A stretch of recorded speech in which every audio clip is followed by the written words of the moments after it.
Friends, आपका मेरे channel में वेलकम है। फ्रेंड्स, आज मैं आपको एक टॉपिक कराऊंगा जिसका नाम है density of a unit cell.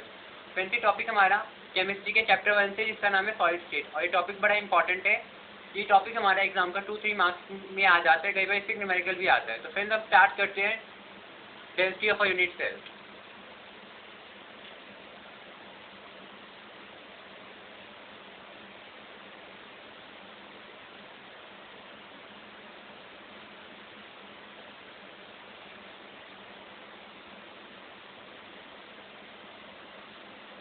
Density of a unit cell. Friends, हम भी जानते हैं यूनिट सेल होता क्या है। मान लीजिए हमारे एक क्रिस्टल लैटिस है,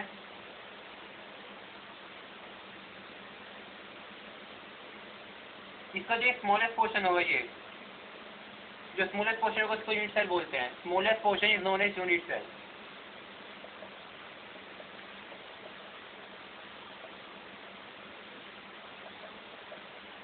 इसका सबसे छोटा पोर्शन इसी को यूनिट सेल बोलते हैं। तो हम इसकी डेंसिटी निकालेंगे, इसकी डेंसिटी होती क्या है।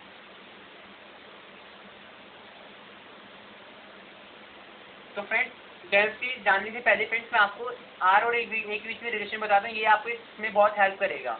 Relation between R and A, relation between R and A. R यहाँ पे आपका रेडियस है of unit cell, and A आपकी यहाँ पे एज लेंथ है, क्योंकि आपको पता है क्यूब में एज ही होती है, एज लेंथ है। तो फ्रेंड्स, आप याद रखना, सिंपल क्यूबिक यूनिट सेल के लिए आर हमारा a/2 के इक्वल होता है। Body centre cubic unit cell के लिए आर हमारा √3 a/4 के इक्वल होता है, और फेस सेंटर के लिए एफसीसी के लिए आर हमारा √2 a/4 के इक्वल होता है। तो ये बहुत काम की बात है। कई बार क्या होता है, टीचर एग्जाम में ये करता है, को क्वेश्चन में रेडियस दे देता है। अब हमारे डेंसिटी का फॉर्मूला होता है, इसमें एज लेंथ का यूज होता है, ना कि रेडियस का। तो उस चीज में क्या करना होगा, हमें रेडियस की हेल्प से एज लेंथ निकालनी होगी। अगर सिंपल का केस है तो हम यहाँ से इस फॉर्म में से एज लेंथ निकालेंगे, अगर बॉडी सेंटर का केस है तो हम यहाँ से इस फॉर्म में से एज लेंथ निकालेंगे, और अगर फेस सेंटर का केस है तो हम यहाँ से रेडियस निकालेंगे, तो सॉरी एज लेंथ निकालेंगे। तो अब हम जानते हैं कि डेंसिटी ऑफ यूनिट सेल का फॉर्मूला क्या है। तो फ्रेंड्स, अब हम देखते हैं density of unit cell.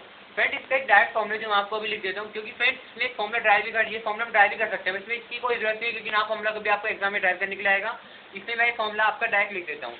Density का हमारा फॉर्मूला होता है D=ZM AQ NA, जिसमें D आपका डेंसिटी ऑफ यूनिट सेल है,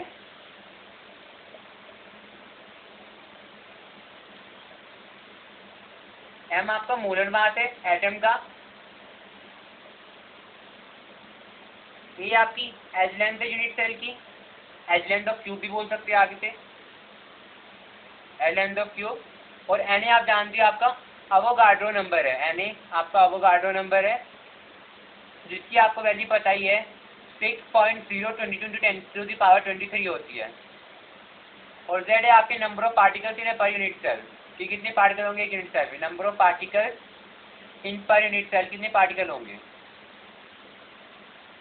और मैं आपको एक बार बता दूं कि सिंपल के लिए Z की वैल्यू 1 होती है, कि सिंपल में एक पार्टिकल होता है, सिंपल के लिए Z की वैल्यू 1 होती है, बात याद रखना। बीसीसी के लिए Z की वैल्यू 2 होती है, और एफसीसी के लिए Z की वैल्यू 4 होती है।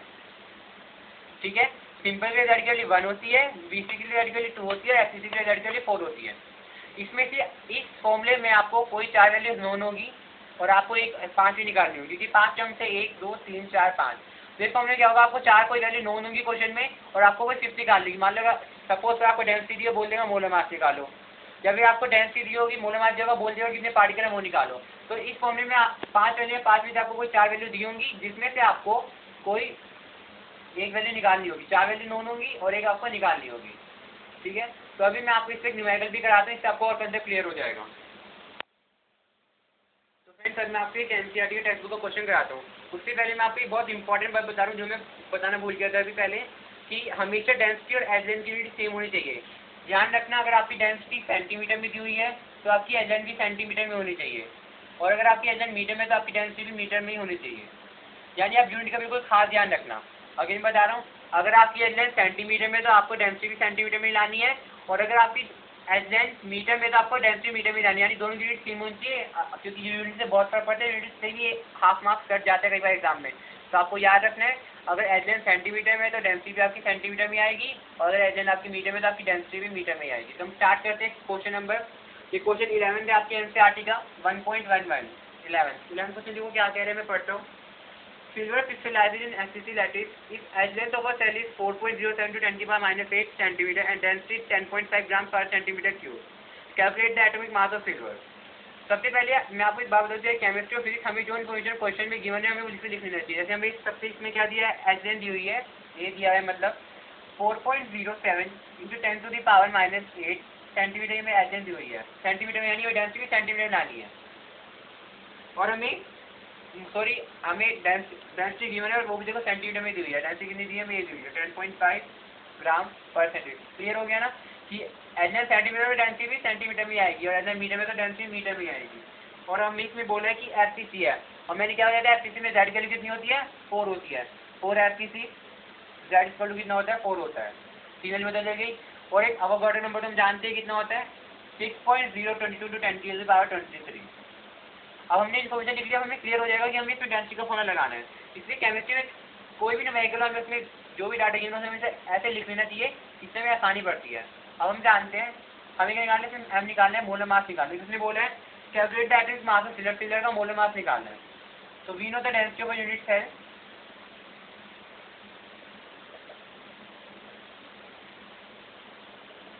क्या फॉर्मूला डेंसिटी का, Z equal to a cube,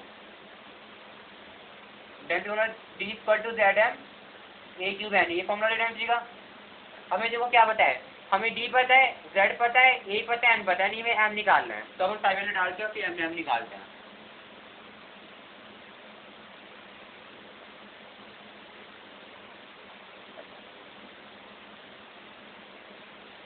density में 10.5 दी हुई है, Z में 4 दिया हुआ है, M में निकालना ही है। A क्यूब कितना दिया है हमें, 4.07 टू 10 की पावर -8 दिया हुआ है, क्यूब है इसका होल क्यूब हो जाएगा। और अवोगाड्रो नंबर क्या है, 6.022 टू 10 की पावर 23 है। तो हम पहले सॉल्व कर लेंगे। जैसे 10.5 इंटू 4m, इसका क्यूब करेंगे 64 के कुछ अप्रोक्स आएगा, मैं अप्रोक्स वैल्यू नहीं लिख रहा, मैं इसके 64 के अप्रोक्स आएगा।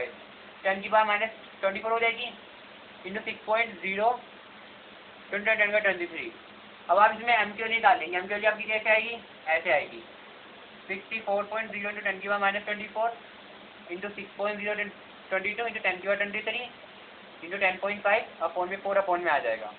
तो जब आप चीज़ें सोल्व करोगे पूरी कैलकुलेशन को, तो आपको जो मास आएगा हमारा वो 107 ग्राम के अप्रॉक्स आएगा, क्योंकि सिल्वर का एक्चुअल में मास 107 ग्राम में होता है। और अगर आप ये सोल्व करोगे तो आपका मास जाएगा 100 ग्राम की अप्रॉक्स आएगा, 100 ग्राम पर मोल कह सकते हो, इसके ही अप्रॉक्स आएगा। ठीक है, तो ये हो गया आपका मोलर मास। कितना मोलर मास आगे चलेगा, 107 ग्राम पर मोल। तो ऐसे हम क्वेश्चन को अप्रोच करेंगे।